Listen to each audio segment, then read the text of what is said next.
Bien, jóvenes, vamos a iniciar la sesión. Vamos a continuar con el desarrollo del caso que habíamos dejado de medias en la anterior sesión. Estamos desarrollando el caso costo de capital, que se trataba de una implementación de un proyecto de inversión cuya inversión requerida es de 25 millones. Y estos 25 millones nosotros estamos financiando una parte con crédito bancario, otra parte con emisión de bonos, otra parte con emisión de nuevas acciones preferentes, nuevas acciones comunes y una partecita con las utilidades retenidas, ¿no? Entonces, lo que habíamos hecho en la anterior sesión es calcular el costo de cada una de las alternativas de inversión. Por ejemplo, ya habíamos calculado el costo de las acciones comunes, como ser el costo de las acciones comunes nuevas y el costo de las utilidades retenidas. Luego también ya contamos con el costo de las acciones preferentes, con los costos de la emisión de bonos corporativos y el costo de la deuda bancaria. Lo que nos tocaría ahora es desarrollar el punto 5, que es el costo de capital. Es decir, en otras palabras, ¿cuánto nos cuesta conseguir 25 millones, lo cual nos va a servir para financiar la inversión que se quiere implementar? Entonces, ¿cuánto nos cuesta conseguir los 25 millones? Entonces, eso es lo que vamos a desarrollar hoy. Para ello, vamos a ir a nuestro libro de Excel, en el cual estamos trabajando. Entonces, aquí ustedes pueden ver que ya tenemos el costo de todas las alternativas de financiamiento. Deuda bancaria, 11.15%. Financiamiento con bonos, 9.63%. Con acciones preferentes, 12.5%. Acciones comunes nuevas, 18%. Y utilidades retenidas, 16.60%. Entonces, fíjense, aquí habíamos dicho que una empresa puede financiar una inversión obteniendo recursos de terceros, que son deudas, y aporte propio, que serían las acciones. Entonces, ¿cuáles de estas alternativas de financiamiento, por ejemplo, son deuda? A ver, acciones comunes, ¿son deudas o capital propio?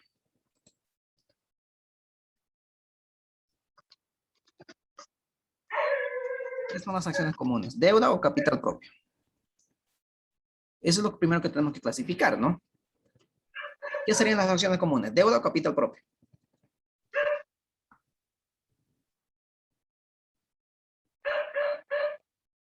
Capital propio, muy bien, Henry. Capital propio. Me hace acuerdo, lo voy a regalar 5 puntos para su nota final. Capital propio. Acciones preferentes, ¿deuda o capital propio? Capital, dicen. Capital propio, muy bien, me hace acuerdo otros 5 puntos. Bonos, ¿deuda o capital propio?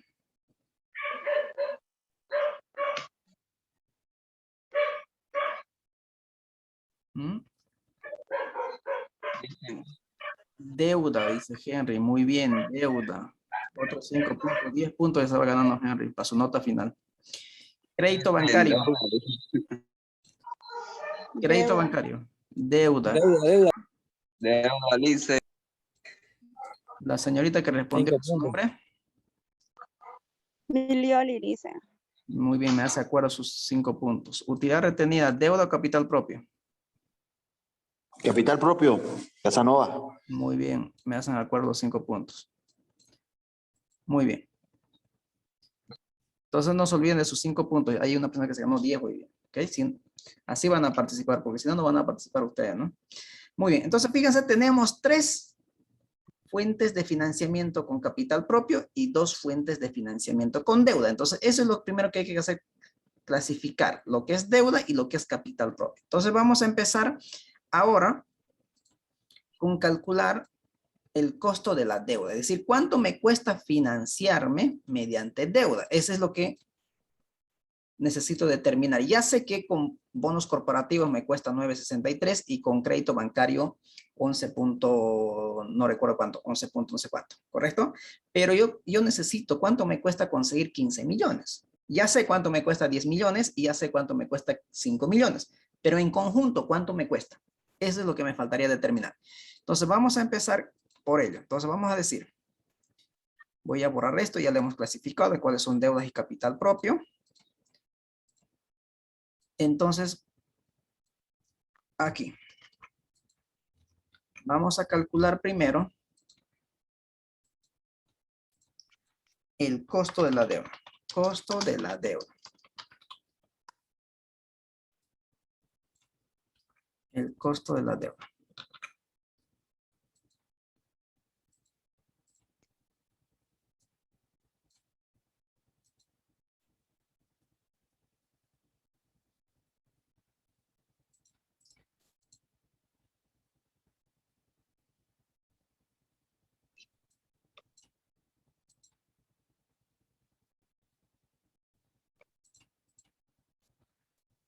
A ver. ¿Qué deudas tenemos? Tenemos deuda bancaria. Tenemos emisión de bonos corporativos. La deuda bancaria asciende a 5 millones y la emisión de bonos asciende a 10 millones de dólares y de dólares. Total deuda.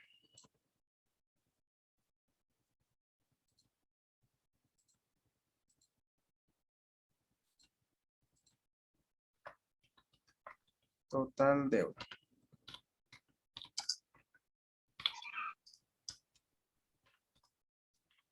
Total deuda.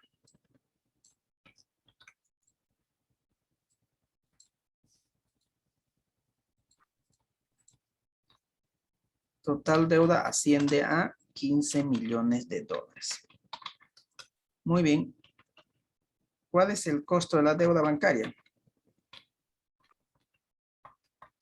El costo del banco y el costo de bono.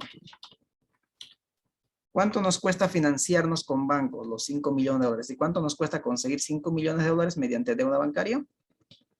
11.15%. ¿Cuánto nos cuesta conseguir 10 millones de dólares emitiendo títulos valores, que son acciones, perdón, que son bonos? Nos cuesta 11.15 conseguir 5 millones mediante deuda bancaria y nos cuesta 9.63% conseguir 10 millones de dólares emitiendo bonos corporativos. Por lo tanto,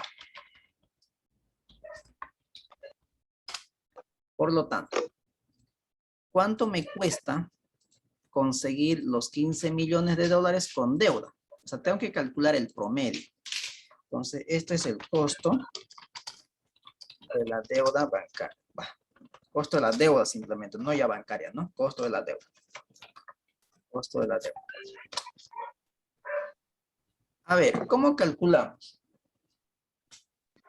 ¿No fue lo que nos enseñó ingeniero en el anterior tema, que creo que se llama el método WCAP? No, eso es calcular el costo del capital propio, pero por otro modelo, que es el modelo KPM, que vamos a ver mañana eso.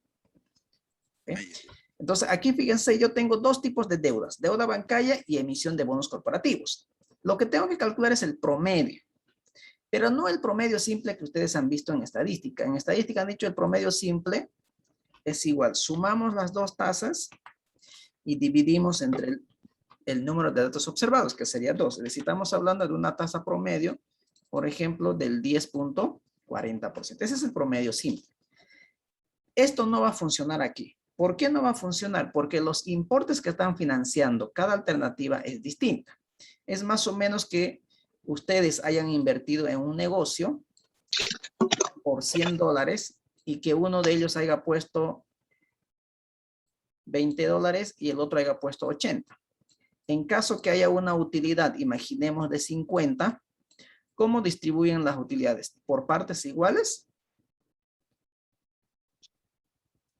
¿O cómo lo distribuyen? Dependiendo de su porcentaje de aportación.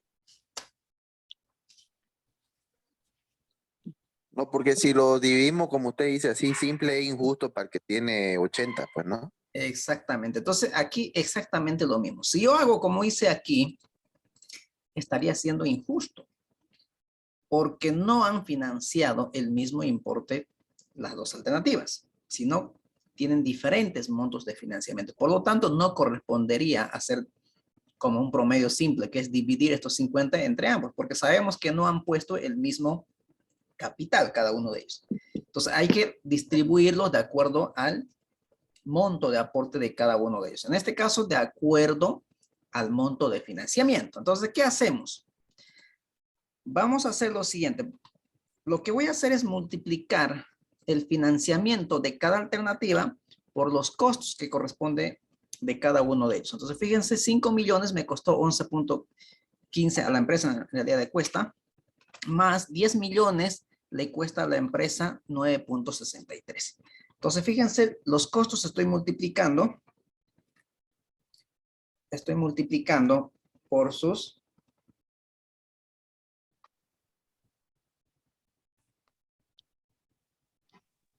Listen, ahí no se ocuparía el suma producto, donde se suma la Exactamente. deuda bancaria. La suma Exactamente. producto, ¿eh? Correcto. Entonces, fíjense, multiplicamos Más primero 5 puntos. costos por sus importes. Luego, todo eso lo dividimos entre el total. Y fíjense que el costo de la deuda es de 10.14% y no, como decía, de 10.40% aquí. Entonces, fíjense, si hay tres tipos de deuda, porque no olvidemos que los bancos normalmente se financian del banco A, banco B, banco C, por lo menos tienen de 4 bancos deudas, entonces imagínense hacer esta operación muy larga, ¿no es cierto? Tendrán que estar multiplicando las 4 deudas por cada uno sus costos. Entonces va a ser un poquito muy amplio la operación.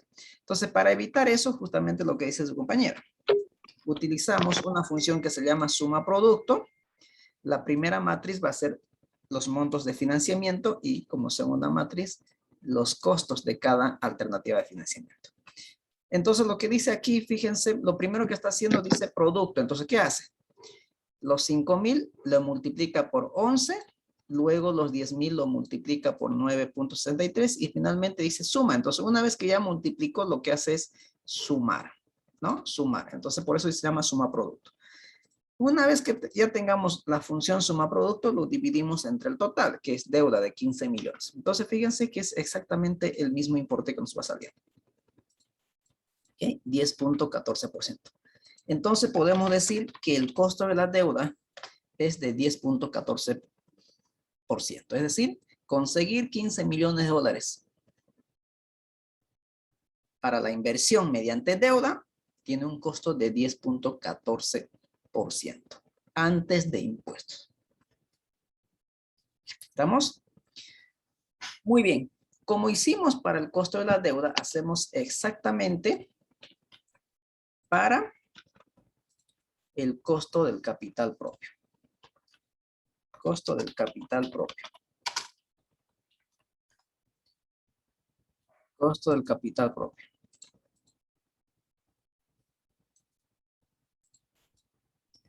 ¿Qué tenemos dentro del costo del capital propio? Tenemos Las acciones preferentes. Tenemos Las acciones acciones comunes. comunes, muy bien. Y tenemos utilidades retenidas. Retenidas. Acciones preferentes, estamos hablando de un importe de 4 millones de dólares.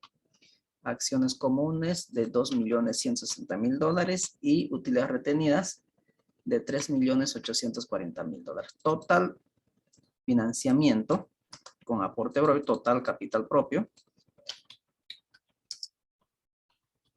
Total capital propio, estamos hablando de 10 millones de dólares. ¿Cuánto nos cuesta las acciones preferentes? ¿Cuánto nos cuesta las acciones comunes? ¿Y cuánto nos cuesta las utilidades retenidas? ¿Cuál es el costo de las acciones preferentes de 4 millones de dólares? 12.50%. Acciones comunes, 18%. Utilidades retenidas, 17.60%. Entonces, esto va a ser el costo del capital propio. Costo del capital propio. Entonces, hacemos exactamente lo mismo. Suma producto Primero, los importes de cada alternativa de financiamiento. Como segunda matriz, el de los costos. Cerramos paréntesis y eso dividimos entre el financiamiento total con capital propio. Y estamos hablando que conseguir 10 millones de dólares mediante capital propio tiene un costo del 15.65%. Ese es el costo del dinero de 10 millones de dólares, que es el costo de capital propio. Y el costo de la deuda, es decir, conseguir 15 millones de dólares tiene un costo del 10.14%. Entonces ustedes pueden ver aquí, el que tiene mayor costo de oportunidad, en este caso el capital propio. Y ayer habíamos explicado por qué. Por el nivel de riesgo que asume los inversionistas, los socios, ¿no? Porque son los últimos en percibir los dividendos, ¿no? Ahora, el costo de la deuda es 10.14% y este es antes de impuestos, como los intereses de impuestos.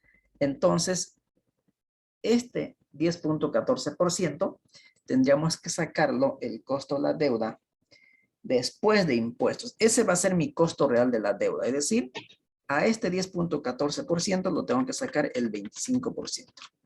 El 25% es que es mi ahorro fiscal. En otras palabras, conseguir 15 millones de dólares me está costando en realidad 7.60%. Entonces, si nosotros comparamos 7.60 con 15.65, fíjense que más o menos casi es el doble el costo del capital propio. El costo de oportunidad del capital propio es mucho más elevado. Primero, por el nivel de riesgo que asumen cada uno de ellos. En este caso, el que asume mayor riesgo es el inversionista, es el que aporta, es el socio. Y el otro, por el tema del efecto impositivo. Los intereses son deducibles de impuestos y los dividendos que reciben los accionistas no son deducibles de impuestos.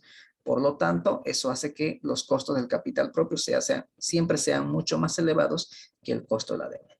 ¿Estamos? Entonces, ya lo tenemos, el costo de la deuda, y tenemos el costo del capital propio.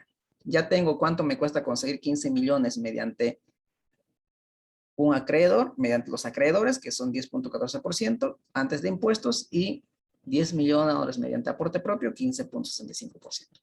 Ahora, recién estamos en condiciones de determinar lo que es el costo de capital. Entonces, recién vamos a determinar el costo de capital.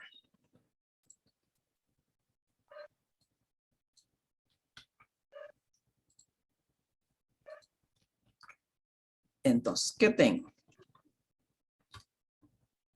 Tengo el financiamiento con deuda. Tengo el financiamiento con capital. Propio. Capital propio. Ahí está. ¿Cuál es el monto de financiamiento con deuda? De 25 millones, 15 millones financiamos con deuda y el saldo con capital propio. Esa es mi estructura de capital. Entonces, estructura de capital. La estructura de capital va a ser la combinación entre deuda y capital propio. 25 millones es el monto que requerimos para financiar la inversión. Entonces, nuestra estructura de capital está compuesta por 15 millones de deuda y 10 millones de capital propio. La estructura de capital no es nada más la forma de cómo financiamos una inversión. En este caso, la combinación deuda-patrimonio. 15 millones de deuda y 10 millones capital propio. ¿Estamos? Esa es mi estructura de capital. La forma de cómo financiamos una inversión. Esa sería la total inversión, sería. Exactamente, ese es el total, Ya. total Inversión, ¿no? recursos que yo requiero para financiar la inversión. Ese es el monto total que se requiere para invertir, exactamente. Como cualquier balance general, el activo tiene que ser igual al pasivo más patrimonio. En este caso, las inversiones tienen que ser igual al financiamiento, ¿cierto? Muy bien, ahora sí. Para calcular el costo del capital mediante el costo promedio ponderado de capital, esto va a ser igual a ¿qué? Vamos a habilitar la ecuación aquí.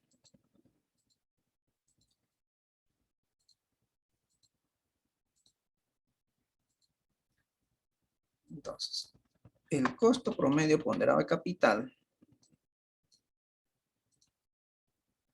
va a ser igual a ¿qué? Al costo de la deuda bancaria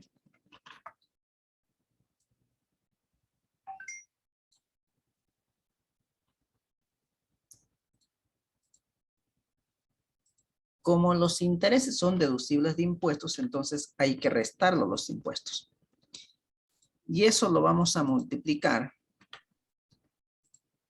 por el porcentaje de la inversión financiado con deuda, es decir, deuda dividido entre deuda más aporte propio. Más el costo del capital propio por el porcentaje de la inversión financiado con capital propio. Esta es la ecuación que nos va a permitir determinar el costo de capital. Entonces, esto es la deuda y esto es el capital propio.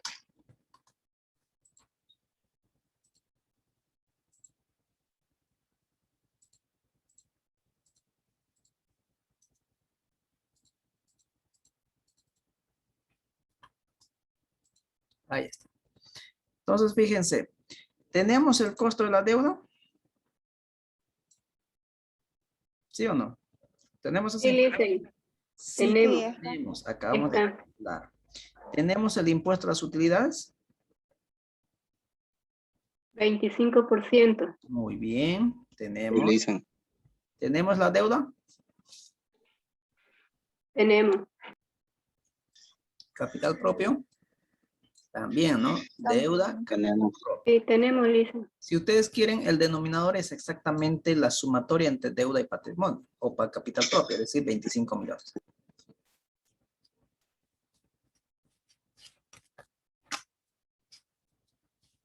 Más el costo del capital propio. ¿Tenemos esta información? Sí. Sí, sí, le dicen, 15.65 por el capital propio, que lo tenemos aquí, dividido entre deuda más capital propio, que es esto de acá.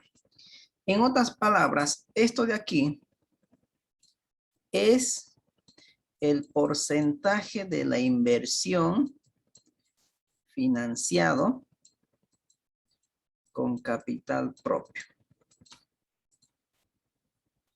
Y esto de aquí es el porcentaje de la inversión financiado con deuda. Entonces, vamos a calcular eso primero. Porcentaje de la inversión. Porcentaje de la inversión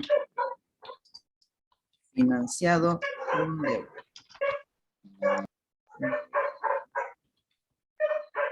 Porcentaje de la inversión. Porcentaje de la inversión financiado con capital propio. Con capital propio. Deuda con capital propio. Muy bien, ¿cómo calculamos eso?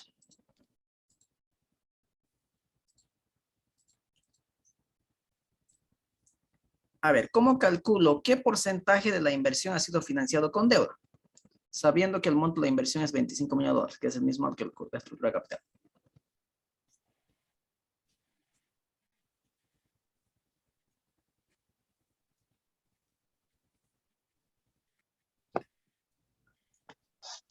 le dicen, es la financiamiento con deuda y con total de estructura de capital, le dicen. Se divide. Lo que nos dice aquí. Nos dice que es igual deuda dividido entre deuda más capital propio. Y deuda más capital propio asciende a 25 millones de dólares. Entonces, la inversión está siendo financiado 60% con deuda. ¿Y cuánto sería el financiamiento con capital propio entonces? 40. 40%. ¿Qué es la diferencia, no?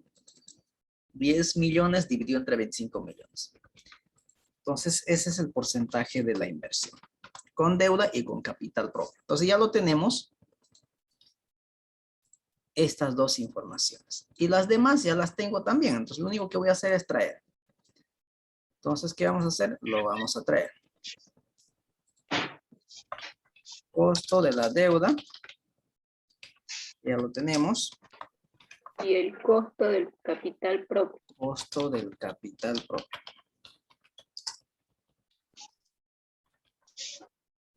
Y necesito el impuesto.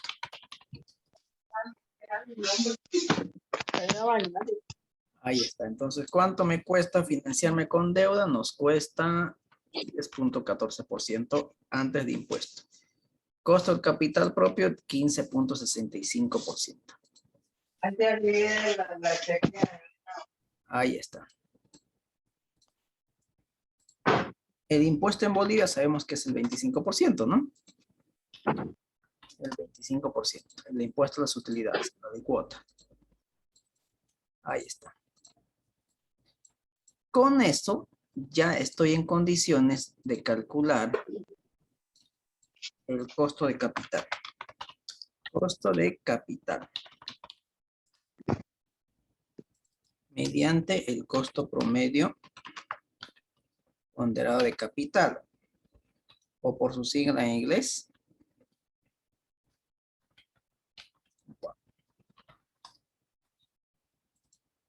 Entonces, vamos a seguir la ecuación. Nos dice costo de la deuda. Muy bien. Costo de la deuda es de 10.14%. Como los intereses son deducibles de impuestos, nos genera un escudo fiscal, un ahorro fiscal del 25%. Entonces, 1 menos el 25%. A eso costo de la deuda, después de impuestos, lo multiplicamos por el porcentaje de la inversión financiado con deuda, que sería el 60%. Más el costo del capital propio, que sería 15.65, y eso multiplicamos por el porcentaje de la inversión financiado con capital propio, que sería el 40%. Entonces le doy Enter y tenemos el costo del capital. En otras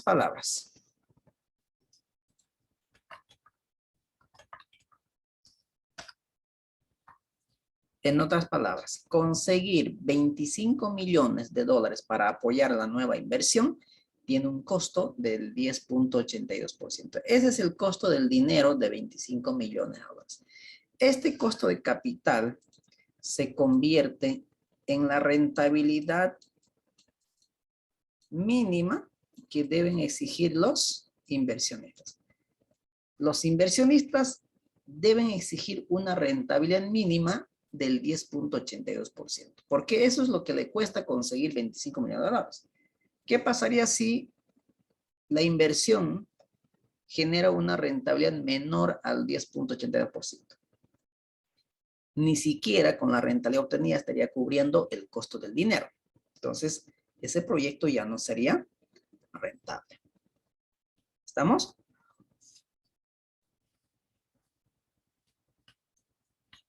¿Alguna pregunta hasta aquí?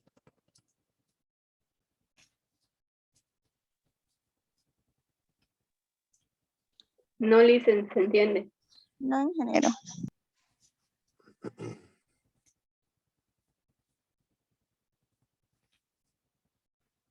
Perfecto. Muy bien. Ahora, cuando hablamos de costo, cuando estamos hablando de costos, ¿cuál es nuestro objetivo? ¿Qué buscamos con los costos? ¿Qué buscamos con esto?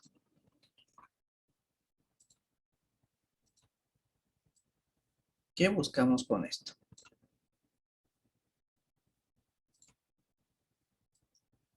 ¿Qué buscamos? ¿Minimizar o maximizar?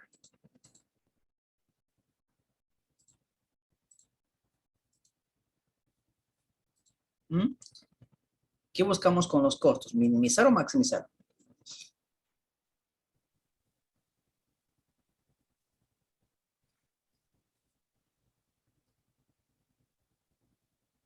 En este caso, no sé, depende cómo uno lo vea, ¿no? Después de este análisis, yo creo que minimizar, o sea, decir que lo mínimo que podemos o pedir es ese número que nos sale, ¿no? 10.82.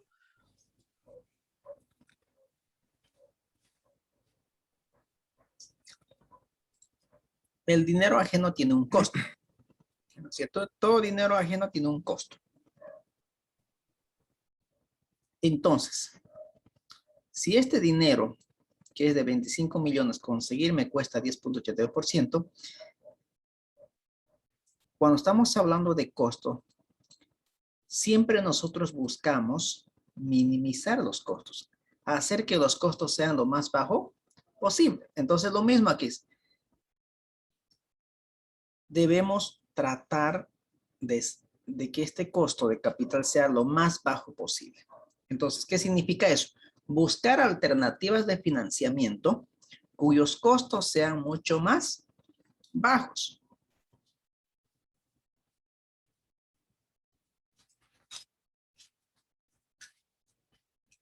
Por ejemplo, yo podría ver, deuda bancaria. Todos los bancos, por la cantidad de requisitos y por los programas que ellos tienen diferentes tasas de interés. Entonces, ¿qué pasaría, por ejemplo, si hay otro banco que me pueda financiar 5 millones, pero a una tasa del 9%, ya no del 10%? ¿Qué pasaría con mi costo de capital? ¿Será que disminuye? ¿Qué pasó? ¿Disminuyó o se incrementó?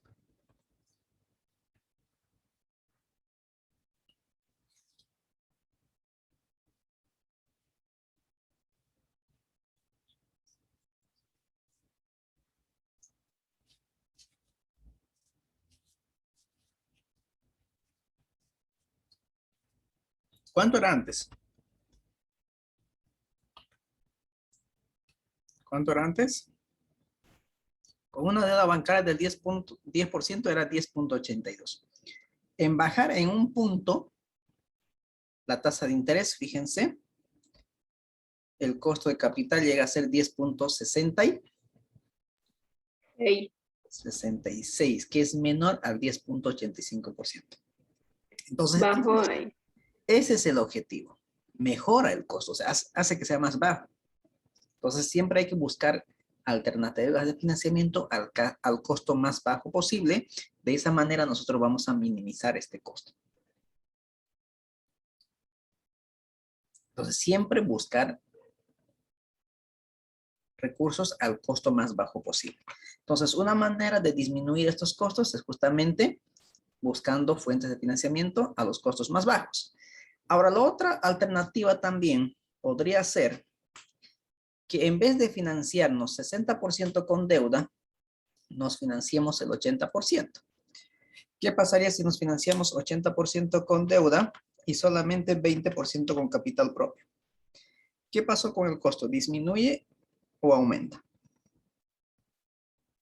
Disminuye. Disminuyó ahí. Disminuyó. Entonces, fíjense, tenemos otra alternativa de cómo disminuir ese costo.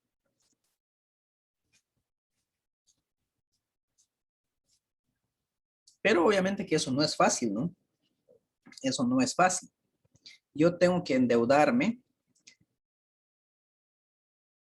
hasta que yo tenga la capacidad de cumplir ese compromiso que voy a asumir.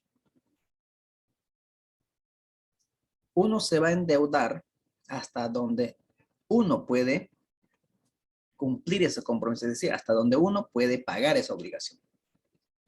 Si no vas a poder pagar, ¿para qué te vas a endeudar? ¿No es cierto? Entonces lo mismo las entidades,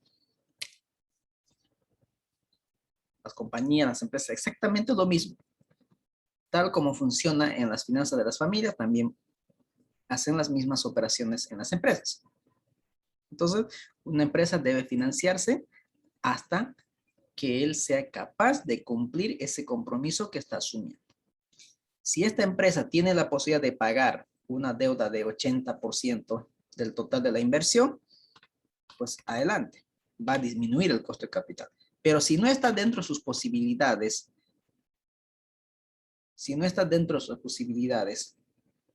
poder cumplir con la obligación que va a tener con una deuda del 80%, entonces lo mejor, lo más adecuado sería disminuir. Por ahí 50-50, pero obviamente se te eleva el costo, ¿no? Entonces hay que ver cómo nosotros podemos optimizar esta estructura de capital. Entonces, la mejor estructura o la estructura óptima de capital, la estructura óptima de capital es aquella combinación entre deuda y patrimonio que minimice el costo de capital, tomando en cuenta o sin descuidar lo que es mi capacidad de pago. ¿Estamos? Muy bien, entonces ya sabemos cómo podemos disminuir el costo. Ya sabemos cómo disminuir el costo. Ahora bien, vamos a volver al caso y vamos a ver qué más nos pide. Entonces voy a volver al caso. A ver, ya tenemos el punto 5. Dice, finalmente, el costo de capital. ¿Cuánto nos cuesta conseguir 25 millones de dólares? 10.82%. Ese es el costo del dinero, ¿no? Ese es el costo del dinero. Luego el punto 6 dice, si existiera diferentes oportunidades de inversión que se presentan a continuación con sus respectivos rendimientos, ¿cuál proyecto debería elegirse? ¿Qué proyecto debería elegirse? Perfecto. Entonces vamos a copiar esto y lo vamos a llevar a nuestro libro de Excel. Veamos. Y nos vamos a nuestro libro de Excel.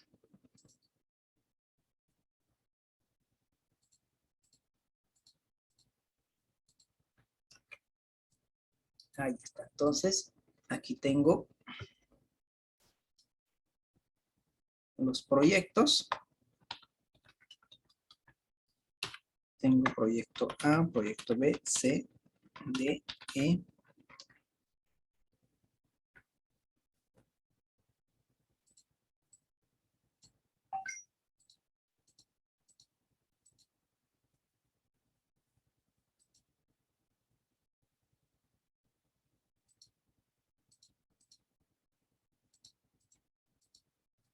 Y cada uno de los proyectos nos generan las siguientes rentabilidades. No nos olviden que la rentabilidad de un proyecto se mide mediante la tasa interna de retorno. Entonces nos dice que el proyecto A genera una rentabilidad del 8%, proyecto B una rentabilidad del 10%, 12.5% el proyecto C, 15% el proyecto D y 9% el proyecto E. Entonces, si yo estuviera evaluando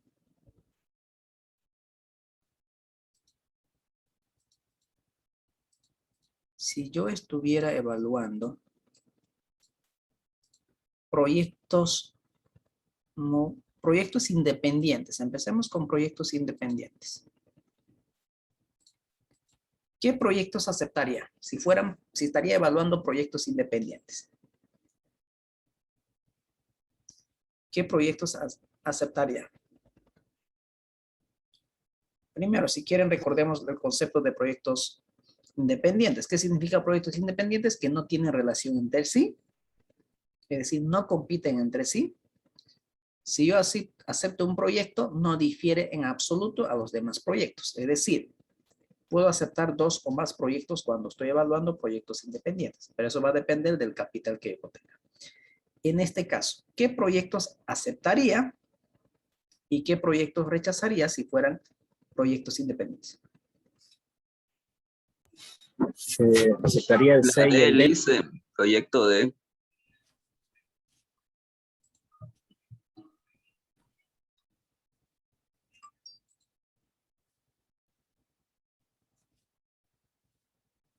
Aceptaríamos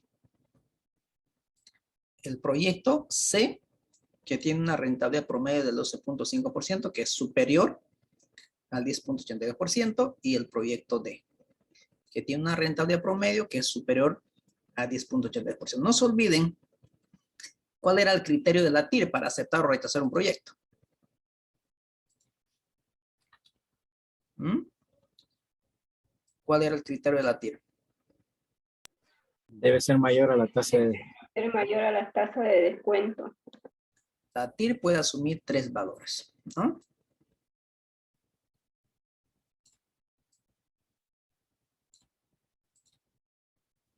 Puede ser mayor a la tasa de descuento, igual a la tasa de descuento Y menor. y menor a la tasa de descuento. Entonces, cuando la TIR es mayor a la tasa de descuento, ¿acepto o rechazo el proyecto? Se acepta. Se acepta. Entonces, aquí aceptamos el proyecto. Se acepta. Aquí se rechaza. Y aquí es indiferente. Si usted quiere, es el punto de equilibrio. Entonces, fíjese, si estoy evaluando proyectos independientes, entonces voy a aceptar todos aquellos proyectos que tienen una rentabilidad mayor a la tasa de descuento. Entonces, ¿cuáles son esos proyectos? Proyecto C. El proyecto de Proyecto D. Y los demás proyectos tendría que rechazar. ¿Por qué tendría que rechazar los demás proyectos? Porque las rentabilidades que me están generando son menores al costo de capital. Si yo invierto estos 25 millones en el proyecto A, me estaría generando una rentabilidad de 8%. ¿Qué significa 8%? Fíjense, los 25 millones me estaría generando una ganancia ¿de cuánto? De 2 millones de dólares. Pero ¿cuánto me costó conseguir 25 millones de dólares? Me costó conseguir 10.82. Entonces, 10.82 por 25 millones, mi costo es de 2.705.000. Y me está generando una ganancia de 2 millones la inversión. Por lo tanto, esa ganancia que genera el proyecto ni siquiera puede cumplir el costo del dinero. Es decir, hay una destrucción de valor. ¿Y el objetivo de las finanzas qué es? Generar valor, no destrucción de valor. Entonces yo tengo que invertir en aquellos proyectos que sí me generen una rentabilidad superior al costo de capital. ¿Y cuáles son esos? Son proyecto C y proyecto D. Entonces fíjense, si fuera 12.5%, ya hay generación de valor en 419.000 dólares. Si el proyecto D es de 15%, de la misma manera. Entonces, debo aceptar en aquellos proyectos cuya rentabilidad son mayores al costo de capital, si fueran proyectos independientes. Estaría evaluando proyectos independientes. Ahora, si estuviera evaluando proyectos mutuamente excluyentes, eso significa que están compitiendo entre sí los proyectos, tienen la misma función. Por lo tanto, si yo acepto uno de ellos, automáticamente rechazamos todo lo demás. Si eso fuera el caso, ¿qué proyecto aceptaría? Si fueran proyectos mutuamente excluyentes.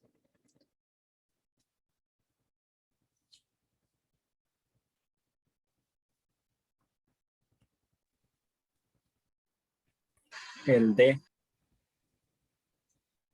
¿Por qué el D?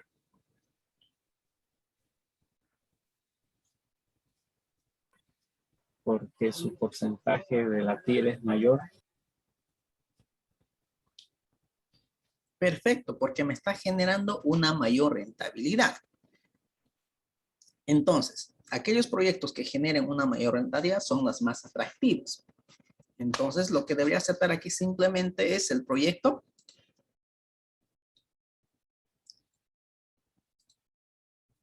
D, ¿no? el D. El D. Los demás rechazo automáticamente. Solamente debo aceptar uno cuando son mutuamente excluyentes. Y esto es el D, porque tiene una mayor rentabilidad. ¿Estamos? Entonces, fíjense, para eso nos sirve el costo de capital, para comparar con la rentabilidad que genera el proyecto. Pero también me puede servir para calcular el BAN. ¿Recuerdan en la primera parte del módulo que hemos utilizado las tasas de descuento? Y la tasa de descuento no es nada más este costo de capital. Pero hay que tomar en cuenta qué tipo de flujo estoy evaluando. ¿Qué tipo de flujo estoy evaluando? ¿Okay? Entonces, fíjense, voy a generar un flujo, por ejemplo. Vamos a poner aquí un flujo.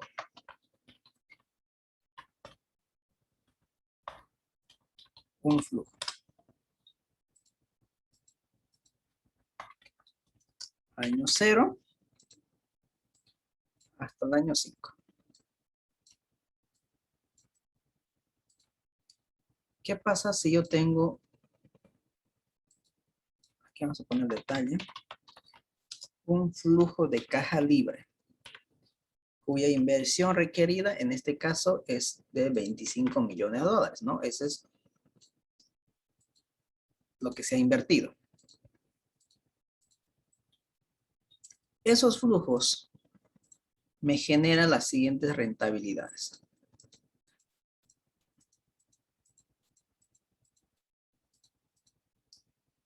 Me genera bueno, esta inversión me genera los siguientes flujos. Vamos a asumir que en el primer año me genera un flujo de 5 millones de dólares, 8 millones de dólares en el segundo año, 10 millones en el siguiente año, 15 millones en el siguiente año y 20 millones en el siguiente año. Ahí está. Esos son los flujos que genera el proyecto. ¿Okay? Yo invierto 25 millones, esos 25 millones me van a generar el siguiente flujo. Muy bien. Entonces, lo que necesito es calcular el BAN.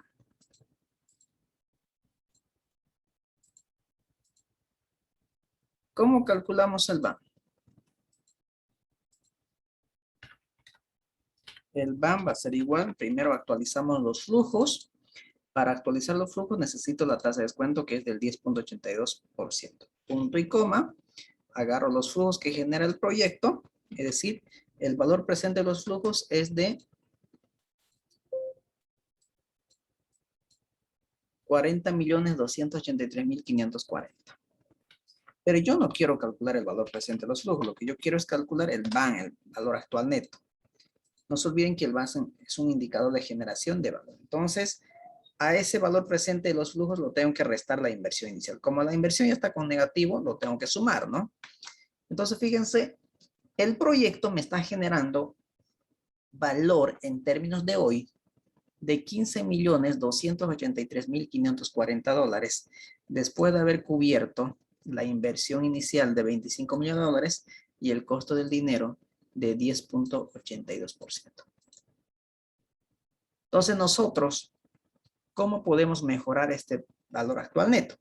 ¿Cómo podemos incrementar el valor de la empresa? ¿Cómo podemos generar un mayor valor para los accionistas?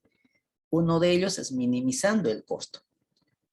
Les decía inicialmente, ¿qué pasa si financiamos esta inversión 80% con deuda y 20% con capital propio? Entonces, fíjense, de 15 millones se incrementaría a 17 millones. ¿No es cierto? Y viceversa, si disminuyemos la combinación deuda-patrimonio, si esto fuera 80 aquí y 20 aquí, fíjense que en vez de incrementar, estaría disminuyendo. De 15 millones disminuiría a 11 millones el banco. ¿No? Entonces, ahí está. Entonces, fíjense, esas son algunas de las aplicaciones del costo de capital. También este costo de capital me sirve para valorar a empresas, es decir, para descontar el flujo de caja libre que generaría la empresa. Entonces, fíjense que es fundamental el costo de capital al momento de evaluar proyectos de inversión, al momento de evaluar una gestión financiera de una empresa que ya está en operación o para valorar empresas. Esas son algunas de las aplicaciones del costo de capital. Entonces, si nosotros queremos afirmar y ver si se está cumpliendo con el objetivo principal de las finanzas en una empresa, que es maximizar valor, necesito comparar la rentabilidad que genera el proyecto con el costo de capital. Muchos normalmente simplemente evaluamos la rentabilidad y no el costo de capital. Si hay utilidad, hay rentabilidad. Pero esa rentabilidad que está generando el proyecto puede ser que no sea suficiente ni siquiera para poder cubrir el costo de capital, como en este caso. El proyecto A está generando una rentabilidad del 8%. El proyecto B está generando una rentabilidad del 10%. Es decir, significa que hay ganancia en el proyecto A, hay ganancia en el proyecto B y hay ganancia en el proyecto B. Pero esas ganancias que está generando el proyecto, que ya llevados a su rentabilidad, no son suficientes siquiera para poder cubrir el costo del dinero. Entonces, si yo no hago una evaluación completa, puedo yo estar aceptando aquellos proyectos que sí me están generando rendimiento, pero esos rendimientos que están generando son inferiores al costo del capital. Es decir, ni siquiera nos va a permitir cubrir el costo del dinero. ¿Estamos? Entonces, por eso es fundamental evaluar siempre una rentabilidad, comparar con el costo de capital. ¿Queda claro?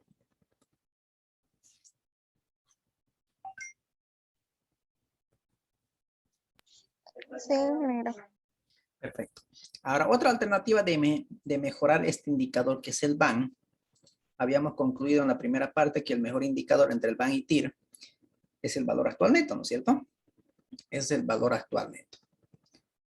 Si queremos mejorar el BAN, uno de ellos es disminuir el costo de capital, conseguir financiamiento al costo más bajo posible. Esa es una. La otra es mejorando el flujo. Si mejoramos el flujo, también vamos a mejorar el valor actual neto. Fíjense qué pasa si mejoramos, por ejemplo, nuestro flujo en el año 4. De 15 millones sea 18 millones. Entonces, fíjense que va a mejorar mi BAN, ¿no? De 15 millones sube a 17 millones. Entonces, esa es otra alternativa de mejorar. Generar un mayor ingreso. De esta manera vamos a generar un mayor flujo sin requerir inversión adicional, sin incrementar esta inversión, ¿no? Esa es la manera también de poder incrementar el BAN. ¿Estamos? Muy bien, jóvenes. Aquí vamos a quedar. No sé si alguien tiene alguna consulta. Pues adelante.